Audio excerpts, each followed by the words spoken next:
So, welcome to Grief Journal in Real Time. I'm Lynette, and this is where I am in the journey. Today is the last day of February, but to me, it signifies 30 days, 31 days since my mom passed.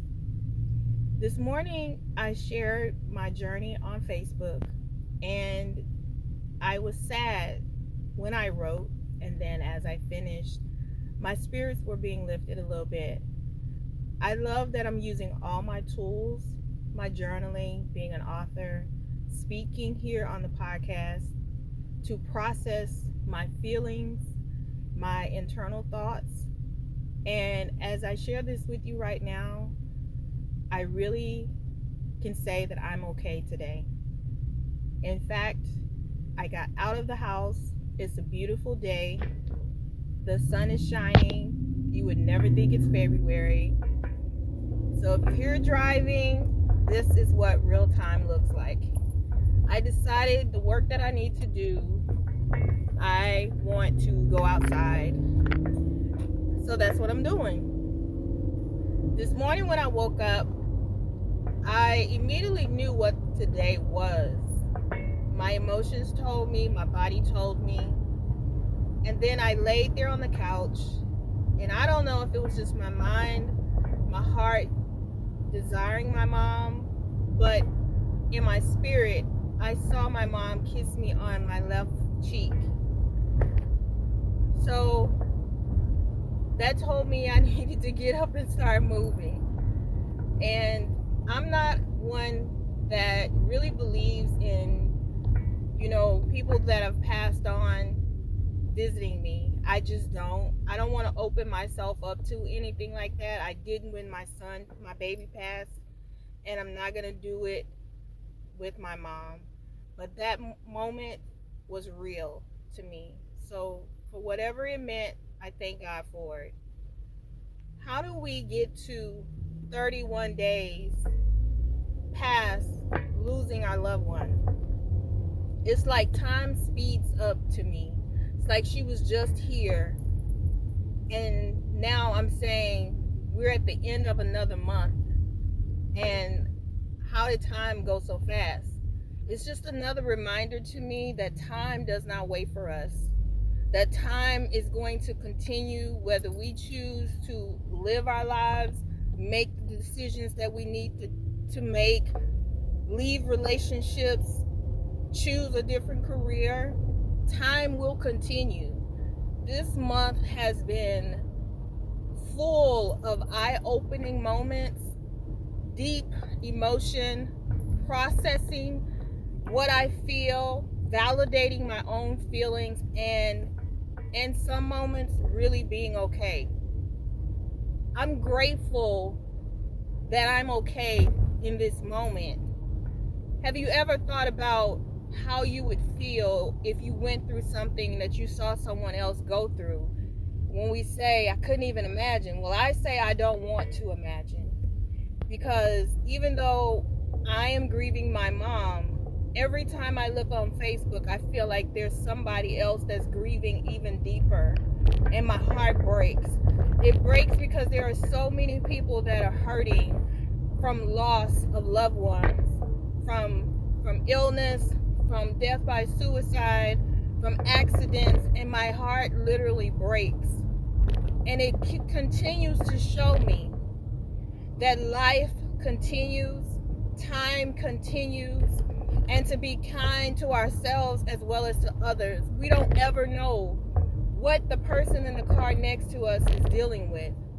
We can be so reactive sometimes, and other people can be insensitive, but the truth is that the people who are reacting and being insensitive, we don't know what they're dealing with. I have this opportunity to voice what I'm feeling, and I'm so grateful for that. It has really helped me to use my voice, because I believe when I speak, it gives someone else permission to also speak, whether that's in writing or doing a podcast or simply identifying for themselves what they feel. I never intended to share what I do in my everyday life on this podcast. I really and honestly thought it was going to be about hard moments only, grieving. But I thank God that I'm able to share what I'm learning, what I use in my business as a writer, how it's even helping me there. Because I can tell you, feeling like I feel right now, I never imagined that could be me. But it's because I'm honest with myself. I'm honest with my feelings. I don't process my emotions based on anything other than the truth that I know for me and what's going to help me to get through that moment. And I'm hoping that as you are listening, that you are giving yourself permission to do the same.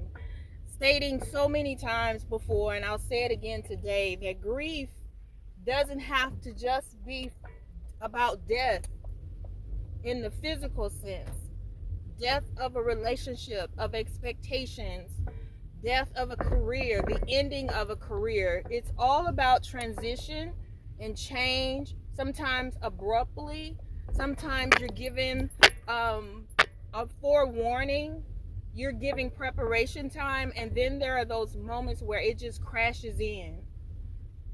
When you are honest with what you need, what you feel, what you know, what you trust, you can get through moments that you never imagined that you would ever be able to get through for that day. Because today and in this moment, I'm okay. And in the next moment, in the next day, I may not be. But I'm grateful that in this moment, where I am can help you. And that doesn't require me being an expert in anything. That only signifies that I am human and so are you. So if you come across this podcast and you are dealing with any type of grief, I want you to know that I see you, I hear you, and I pray that anything that I share on this podcast, that it's able to help you through your process as well. We are all individuals. Nobody goes through grief the same way. The way I'm processing grief, my brothers may not be doing that. The way they are processing grief, I may not do that either. But it's what we need individually to be able to be true to ourselves and our experience. Where I'm feeling these 30 days past my mom's passing was different than when my baby died 30 days. I was not the same woman. I did not know the same things. I wasn't as strong spiritually. And don't get me wrong, strength is not based on a superwoman mentality. There's that word that I struggle with. I'm resistant to. Let me say that. It doesn't have to be this superwoman mentality. However, you got to get it out. It's not based on that. You know, at my age, I grew up thinking strength looked one way, a strong woman looked one way, dealing with hard times and grief was one way. And if I didn't align with that, then I wasn't strong. I wasn't a strong woman.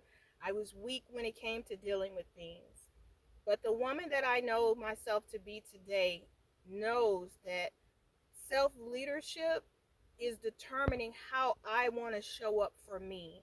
And if the way that I've been living, showing up in hard moments, good moments, how I see myself in relationships, especially with myself, if it doesn't look like what I was taught, then I have the right and responsibility to shift that. And it's the same way for grief. You don't have to rely on what our mothers and fathers and grandmothers showed us. Not to say that what they showed us was wrong, but it may not work for us individually. And even in that, it's okay. Whew. So I pray that not only do you hear this message in regards to grief, but you also hear it for self leadership, for being honest with you, with your feelings, what you need, what you don't need, what you don't want, and what's going to help you to get through this season for you. All right? Maybe we're just here to support one another. And if so, that's fine. So leave me your comments. Let me know how, if any, this message spoke to you today. Again, it may not be about grief. Maybe it's something you needed to hear to give yourself permission to do or be. Every day, I am coming into a new understanding of who I am as a woman before a mother or a daughter, and how grief and different experiences, they change us. And sometimes in the midst of hard moments, they can also change us for the good, because it wakes us up to reality of who we are and time and how it passes, and that it doesn't wait for anybody. It doesn't need anybody's permission. It just continues. And what are we doing as it continues? Who are we waiting to give us permission to live in purpose and on purpose, to write your book, to make that speech that you know you can share your story to help someone else? Like I'm sharing my experience right now, not just for me, but I know in my heart and spirit that someone is going to come across this podcast and they're going to hear something that's going to speak only to them the way they need to hear it right now. So I hope today is great for you. And if it's not great in this moment, that it shall continually shift into a peaceful state for you.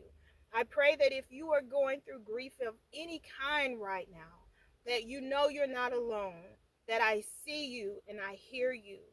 And I pray that my story, my journey, speaks to you in a way that allows you to get up, to move, to take another step, to believe in yourself, to know that you will be okay, even if this moment is not okay. That's it for today. That's what I have. That's where I am in the journey. That's it, and that's all.